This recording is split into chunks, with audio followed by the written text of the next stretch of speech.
देखिए, सबसे पहले तो आज के इस ऐतिहासिक बंद के लिए जो बगैर किसी हंगामे के, बगैर किसी आगजनी और मारपीट के स्वतः स्फूर्त बन रहा और जनता, देश की 85% जनता ने अपना समर्थन दिया, उसके लिए इंडिया गठबंधन के तमाम घटक दल की तरफ से मैं जनता को, देश की जनता को धन्यवाद देना चाहता हूं कि ये ऐतिहासिक बंदी में आपने पूर्ण सहयोग दिया।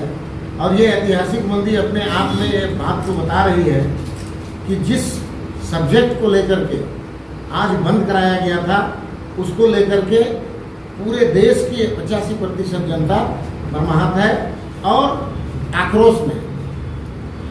माननीय उच्चतम न्यायालय के द्वारा ST/SC में वर्गीकरण, आरक्षण के वर्गीकरण और क्रीमी लेयर के मामले को लेकर के जो आदेश पारित किया गया था, उसमें लोगों का मानना है कि इससे जो रिजर्वेशन की हरताएँ रखता है, चाहे वो ST/SC OBC हो, उनको इससे कोई लाभ होने वाला नहीं है। इसलिए ऐसे आदेश को निरस्त किया जाए। और मैं माननीय सुप्रीम कोर्ट से यह अनुरोध करना चाहूँगा कि जिस तरह जनता के सरोकार वाले विषयों को लेकर के वह स्वतः संज्ञान में लेती है और अपना फैसला भी सुनाती है, तो ये आज की जो बंदी है, जिस मामले को लेकर विरोध हो रहा था, उसमें स्वतः संज्ञान लेते हुए सुप्रीम कोर्ट इस आदेश को, अपने ही द्वारा दिए गए आदेश को निरस्त करके और पुरानी जो व्यवस्था है, जो जिस व्यवस्था को डॉक्टर भीमराव अंबेडकर एवं टीम ने बहुत ठोक बजा करके बनाया था और उसी व्यवस्था में रहने दिया जाए। इसमें किसी किस्म का कोई फेर बदल बर्दाश्त नहीं किया। 80 साल होने जा रहा है, क्यों सामान्य वर्ग का आप लोग हकमारी कर रहे हैं? भारत का संविधान के अनुच्छेदों का अनुपालन देश के आज़ादी के 78 सालों के बाद कराने का जो दायित्व कार्यपालिका को है, उसने नहीं, जिसके कारण यह दुष्परिणाम पूरे देश के सामने आया। और 1974 के मूवमेंट के बाद ये दूसरी घटना है कि जनता ने स्वतः भारत बंद को जन समर्थन दिया। लेकिन एक वर्ग अभी विरोध कर रहा है, समान वर्ग के लोग, स्वर्ण जाति के लोग हर समय इसका विरोध करते,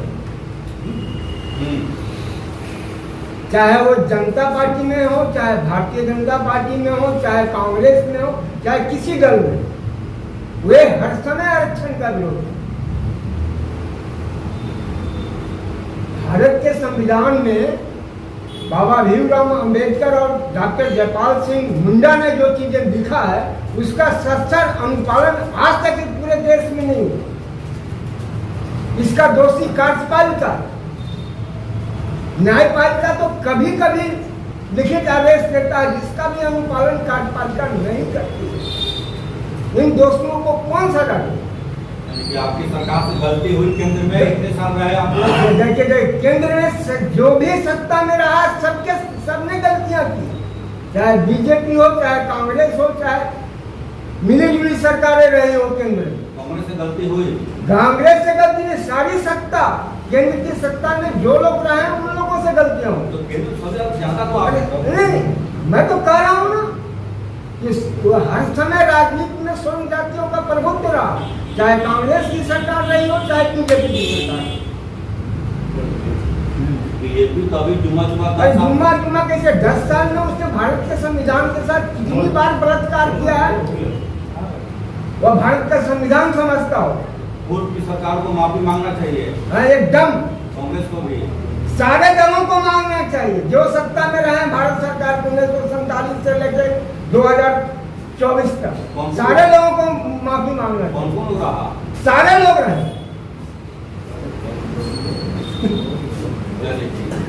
विरोध का मुख्य विषय क्या है? क्रीमी लेयर क्यों होना चाहिए आरक्षण में?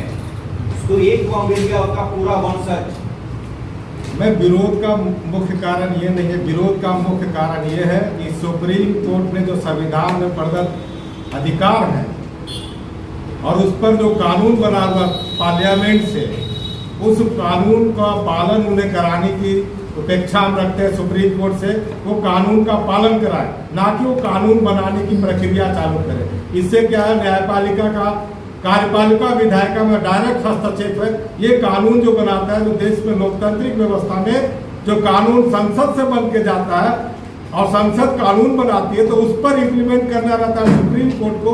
तो कहीं न कहीं न्यायपालिका ने विधायिका, कार्यपालिका, संसद को भी, यहाँ के लोकतंत्र की परंपरा जो है, जो कानून बनाता है, उसको भी कहीं न कहीं निराश किया है। सुप्रीम कोर्ट से हम लोग आग्रह करेंगे कि वो अपना जो अधिकार संविधान में लोगों को दिया गया है, उसको पूरी तरह से, जो कानून बना है, उसको पूरे देश में इम्प्लीमेंटेशन कराने की पूरी तैयारी करे, ना कि वो कानून बनाने की प्रक्रिया जारी करे जो संविधान के विरुद्ध है। क्या स्कोप देख रहे हैं आप लोग?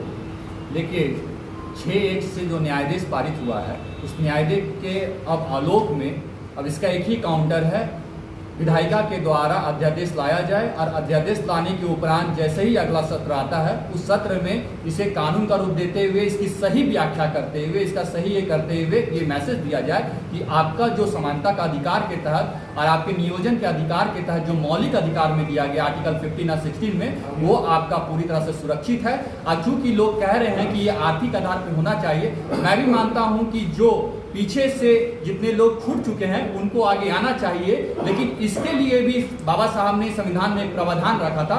वो प्रावधान का नाम है आर्टिकल 46 भाग 4 नीति निर्देशक तत्व। इसमें ये सब आर्टिकल 46 में बताया गया है कि जो भी अनुसूचित जाति, अनुसूचित जनजाति के वर्ग के लोग हैं, जो आर्थिक रूप से और शैक्षणिक रूप से पिछड़े हैं, उनको राज्य को ये आदेश दिया गया है कि आप उनके लिए कार्य करेंगे और उन्हें आगे बढ़ाएंगे।